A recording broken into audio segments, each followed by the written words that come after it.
Windowcast, the official podcast of Window and Door magazine and the National Glass Association. I'm Laurie Cowin, editor of Window and Door.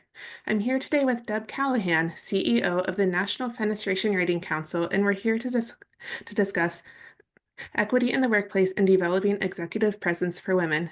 Deb, thank you so much for joining us this afternoon. Thanks, Laurie. It's a pleasure. Always. Well, I was hoping that we could just jump right in and actually get started with a little bit of your background, both in this field and also in the topics that we're going to discuss today. And wondered if you could just introduce yourself briefly and tell us how you got into this field. Sure. Yeah. Again, my name is Deb Callahan, and I am actually 2025 is my 20th year at the National Fenestration Rating Council. So I served for the first 10 years as the COO and the last 10 years as the CEO. So I never would have thought that I'd be in this industry for as long as I have been. But it's been an absolute pleasure, and I've learned a lot. And I like to say to people every day there's a new challenge at NFRC, and they're all good challenges. So I'm really happy to be where I am. Let's see. I started my world of work back in 1985 when I graduated from college and moved to the DC area, hoping actually to work for the Smithsonian because my background's in American history. But that was at a time when those jobs were few and far between. So I started then working in the nonprofit sector, which has been the length of my career. So I'm a certified association executive, which really means that my specialty is in running nonprofit organizations, and that touches everything from the financial piece, membership, program development. A lot of work as a CEO, working with our board and working on governance, which is a particular passion of mine, as is this whole idea of women in the workplace. That's been something that I've had a keen eye to for many, many years, and I just continue to learn about that and look at ways in which, as the CEO of this organization, where I can make a difference for women, particularly in a field that is dominated by males. So, I've got a really varied background that I think suits me well in this role, but also allows me to do a lot of different kinds of board work, volunteer board work on different boards, and really just keeping my hands in a lot of different things. So. Sure. Now, in your experience, how do you find that women negotiate and advocate for themselves in the workplace? Not well is really the answer there. We are wired so differently than men are. There's that, I'm sure everybody has heard it, but it's worth repeating. That women will only apply for a job if they hit 100% of the criteria of that job. Men will throw their hat in the ring, go in with confidence, and we'll do that even if they only are hitting about 50% of the requirements for that job. So, and naturally, we're hard on ourselves. We are hard on each other, and we don't negotiate well. We don't advocate well for ourselves, and we do an awful lot of second guessing, which is really problematic. Mhm. What advice would you have both for women who might be rising in the industry and also on the flip side for managers who are helping to develop rising talent? Yeah, I think a lot about this idea of executive presence. And that's something that I've really, I do a lot of meditating on things. And that's one of the things in recent months that I've been really taking a look at, and, developing an executive presence and creating a style that is uniquely yours. We talk a lot about authenticity. We talk a lot about, making sure that we are honest and genuine in the way in which we present ourselves. And that's, advice that I would give to anyone who's looking to advance their career, to be honest, to be authentic, to take risks, to step out there and throw your hat in the ring, and to see what happens. And also, in doing that, to always be taking every opportunity as one where you can grow and where you can learn from that opportunity. So I think that's really, really important. Take a seat at the table It's that easy, to do that. And I know for a lot of women in particular, that is pushing yourself way outside of a comfort zone. But you've got to do that. You've got to take a seat at the table. And the last thing that I would say about that, and I do have a lot to say about it, really, but it's this idea of having a career strategy, having a vision for yourself and who you are and who you want to be and what you want to try and accomplish. And if you have that vision and those goals in mind, then you're gonna do well for yourself. I promise you that. Mhm. Yeah. It can be so hard to take a seat at the table, but like you said, it's so rewarding. And really from both perspectives, there's so much that you take a seat at the table, you can learn so much yourself, but the things you can teach other people, it's just amazing. Like it's definitely a two-way street, and I think that sometimes it's easy to lose focus that we have a lot to teach other people just as we have a lot to learn from them. Mhm. Yeah, you're right, Lori. And I think that that's why it's so important to be a mentor and find a mentor and to share experiences. And also, there's this idea that the the further up the ladder you move in an organization, the greater your scope of responsibility and your scope of influence is. So you really need to get that feedback on a regular basis about how you're perceived, how you're acting, how your credibility is looking, and you're going to get that from a mentor. You're going to get that by asking people, "Hey, how did I do? How did I come across? Was I, did I inspire you? Did I provide you with clear and good direction?" All of those pieces come into this as well. So that's why it's really important. And we've tried at NFRC with the Women in Fenestration activity to do some things with respect to mentoring and really pressing people, be a mentor. Get out there, help others out. As we like to say, help a sister out. That really comes into play here as well. I was just going to ask, what are some good strategies for people who might be looking to be a mentor or to find a mentor? Should they look just within their own organization or professional associations, find somebody maybe in a similar career but with a different company? I mean, I'm sure there are benefits whichever way you choose to do it. Or do you just Absolutely. flat out ask someone, hey, will you be my mentor? That's just it. Yeah. I went through an exercise not too long ago where I listed out those whom those who I work with who inspire me, regardless of whether they were somebody who is a peer or somebody at a lower level in the organization, somebody I wanted to get to know better, someone whose style and voice I really I liked and I was inspired by.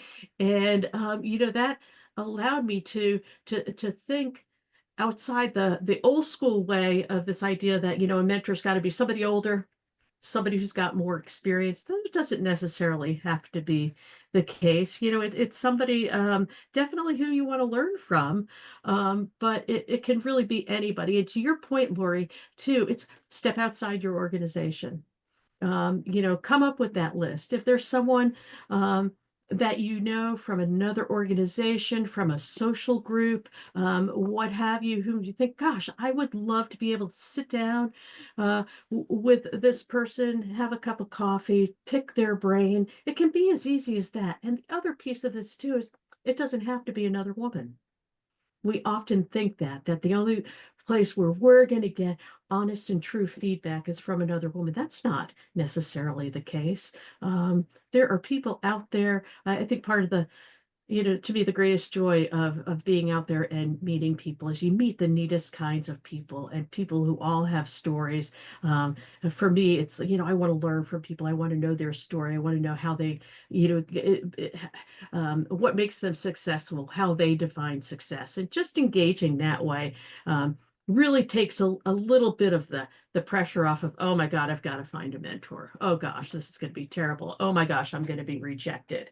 That's that's not the case at all. Mhm. You mentioned the NFRC Women in Fenestration Initiative. Can you tell me a little bit about the history of that and what might be in store in the coming year? Sure, yeah. And we started Women in Fenestration around the time of the pandemic. And that was perfect, right? We were all looking for ways to connect. We were all feeling disconnected. We were feeling scared, unsure.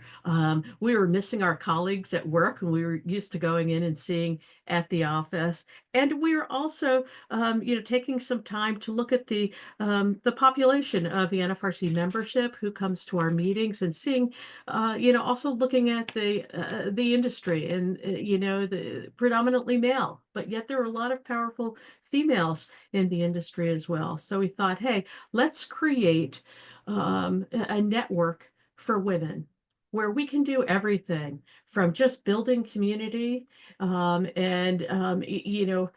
having a cocktail and talking over dinner to, gosh, there are truly some skills that we can all learn from each other. There are some things that we all need to do to be better professionals, and can we provide it in the context of this group? So that's how that came about. And we've done everything from having sessions on mentoring to a session last year on 16 personalities, where everyone who was in attendance prior to getting to the session took an evaluation to figure out their personality type. It was sort of like Myers-Briggs, but to understand, hey, who you are, how you present yourself, how you're wired, how you think, how you do things. And that was really, really great. And I think the next step there is in 2025, I want to do something on executive presence, because that's, to me, is a really, really important um, learning opportunity for women, this idea of executive presence. So we'll do that in 2025. I think there's room for us to do something down the road on negotiation skills for women. We're notoriously horrible at negotiating, whether it's a position or it's a pay increase, or negotiating, a change in our cable bill at home. We are horrible at this. So I think that coming up with negotiation strategies will be a really nice session. Maybe we'll get to that in 2025, if not 2025, 2026. And I will say too that in Chicago, at our Chicago meeting in the fall of 2024, we decided not to hold an information session, but rather to hold a true networking session where we all got together, um, played some games, had some cocktails, and just had a really nice time together, completely decompressing from the meeting and just getting to know each other. And um, I was reminded by Marion Pulse on our staff that sometimes that's just what we need. Don't overthink this, Deb, but sometimes we just all need to have a glass of wine and talk. So that's something that I'm looking forward to us finding a way to continue as well. For sure, that sounds wonderful. Yeah. I was able to participate in one of the earlier virtual networking Women in Fenestration, and I remember during that session we were talking about what our different superpowers are. What do you think some of your superpowers are? Oh gosh. I think humor is a superpower that I have. I absolutely love to laugh. I love to find a way to diffuse a situation through humor. I love to make observations about the world around us and what's happening, and to try and find humor in that. So I think that that's a really big superpower that I have. Another one that I find really serves me well in the position that I'm in at NFRC is a superpower power that's called discernment. I can really look at a situation and try and weigh the pros and cons, ask the right questions, try and tease out whether we're going in the right direction, or if there needs to be some course correction, I should say. I'm sorry. That's a superpower that I think I possess. And another one, which my family will laugh at me because I'm always overextending myself, but it's this idea of service. I think that's a superpower. I always want to help other people out. I always want to lend my expertise. Um, I always just want to find a way to make things better. Um, much a lot of times to my exhaustion, but that's okay. It's that idea that, if you've got talents, you need to lend them to others, be of service to others. Absolutely. How about you? Have you got a superpower, Lori? Oh gosh. I'm a mom of two young kids, so I feel like that alone is kind of a superpower. But that's a good question. I feel like I can be pretty efficient. Like if I know something needs to be done, I'm going to get it done. Um, so there's that. Um, I just had a good one too, and it slipped my mind. But yeah, well, similar to what you were saying, being a helper, I want to help other people. I want to take the load off of their plates, or help them figure out how to do that. We're big fans of Mr. Rogers in our house, and I always think of that quote from him that look for the helpers. And it's like that's what we really need, what we need more of. I just love being able to support other people on a professional level, on a personal level, however it's possible. Yeah. I saw a great bumper sticker the other day, and it was, if we all do better, we all do better. Mhm. And I thought, yes, that's exactly it. That's the call to action for each one of us. And I feel like we really need to take that to heart and to do something with it. We've all got the power to do that. So let's do better. You're inspiring me to go out and change the world. I really feel like we can after this conversation. I want to do that. I want to change the world. I'm 61 years old now, and I think about um, so many ways in which I've tried to help over the years, and there's still that desire. It might be, having a little grandson that you want to make the world better for him, and I don't know. I think that for so many of us, that's a huge driver. Let's do better, and let's make the world a better place. I think we can Absolutely. do it. We I have think to. we can too. Yeah, yeah. Well, Deb, those are all the questions I had for you this afternoon. What am I forgetting to ask you, or is there anything else you would like to bring up? Oh, golly. You know what? I hope that everyone will be excited about this idea of executive presence and what that means. And I hope everyone will think about articulating their own vision for who they are and who they want to be and how they want to be successful. And I really hope that everyone will, work hard to test the waters. We're not going to, if we don't test the waters, then we're not pushing those boundaries. And I think that there's a lot of room for us to push the boundaries right now. And it's really important because it does speak to this idea that, diversity matters, diversity in the workplace matters. Because it's really diversity of thought, diversity of talent, diversity of experience. And when you bring all of that together, then you do away with kind of the groupthink dynamic, and you do better at problem solving and creating new things. So we've all, again, it's like, let's come together, let's do that. Let's not be afraid, and really, Lori, let's all support each other. It's super important. And that's what I'll leave you with. I hope that we can achieve some of this through women in fenestration. And I hope that every individual can achieve it just by, keeping an open mind and doing their best. So I know that might sound a little, Pollyanna-ish, but I don't mind sounding that way, because I think we need that right now. We need to be inspired and inspired by each other, and have others be inspired by us, and then everybody wins. So I'll leave you with that. Very well said. Thank you very much. Yeah, thanks so much for the opportunity, as always. It's a pleasure. Thank you for joining us for this episode of WindowCast, brought to you by Window and Door Magazine and the National Glass Association.